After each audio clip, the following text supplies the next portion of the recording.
नमस्कार, मैं आपका दीपक शर्मा। नेपाल में सोशल मीडिया प्रतिबंध के खिलाफ शुरू हुए जनरेशन जेड आंदोलन की वजह से प्रधानमंत्री के.पी. ओली शर्मा को इस्तीफा देना पड़ा।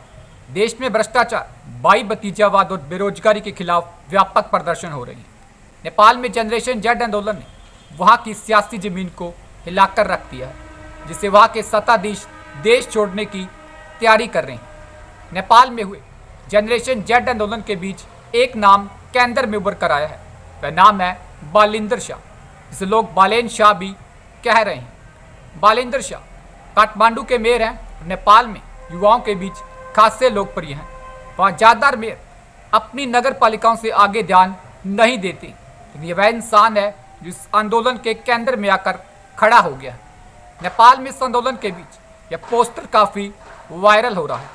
नेपाल न्यूज के मुताबिक बालेन शाह के कद और प्रभाव का अंदाजा इस बात से लगाया जा सकता है कि टाइम्स मैगजीन ने 2023 की अपनी शीर्ष 100 शख्सियतों की सूची में भी उन्हें शामिल किया था।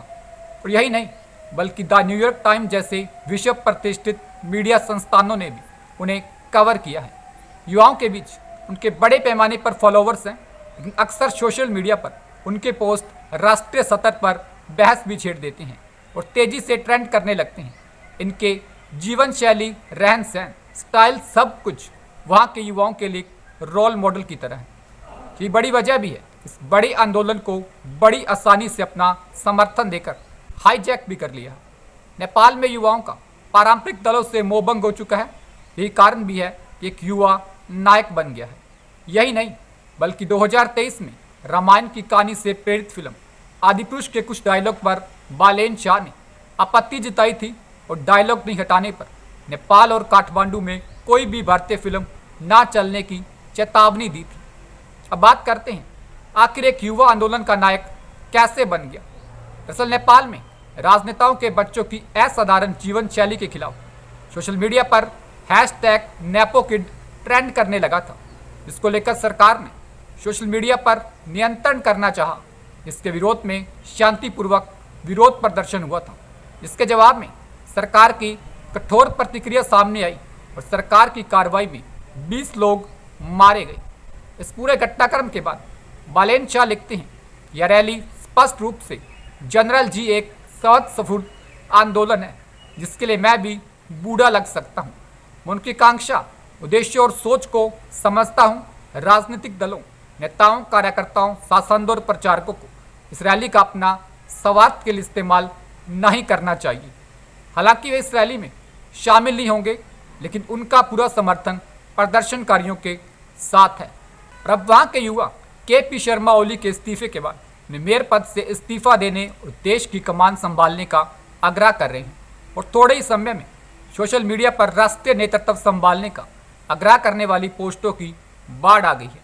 पिछले ही साल जब काठमांडू मेट्रोपॉलिटन सिटी के कर्मचारियों को वेतन नहीं मिला था, कि अपनी सरकार को टुकड़ों में दफन करने की चेतावनी दे चुकी हैं।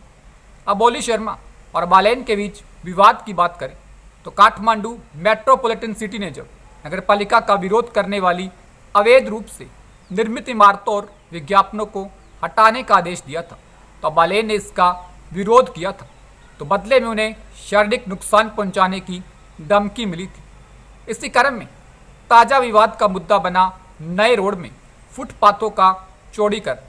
यूएमएल से जुड़े वार्ड अध्यक्ष ने जब इस परियोजना का विरोध किया, तो यूएमएल से जुड़े मंत्रालयों ने काम रोकने का आदेश दिया। इसके जवाब में बालेन ने ओली पर विवादास्पद गिरी बंधु चाय बगान, भूमि अदला बदली घोटाले में नीतिगत भ्रष्टाचार का आरोप लगाया था। कभी यूएमएल नेताओं ने बालेन शाह को राजनीतिक बुलबुला बताकर खारिज कर दिया था, लेकिन आज वही राजनीतिक बुलबुला नेपाल की राजनीति में नया भूचाल ला रहा है। सवाल यह भी रहेगा कि अगर एक युवा नायक के हाथ में देश की कमान आती है, तो नेपाल की राजनीति के माध्यम से पूरे विश्व की राजनीति पर जेड जनरेशन का क्या असर पड़ेगा। नमस्कार, उम्मीद करते हैं वीडियो अच्छी लगी होगी। वीडियो को लाइक कीजिए, शेयर कीजिए, चैनल को सब्सक्राइब कीजिए। धन्यवाद।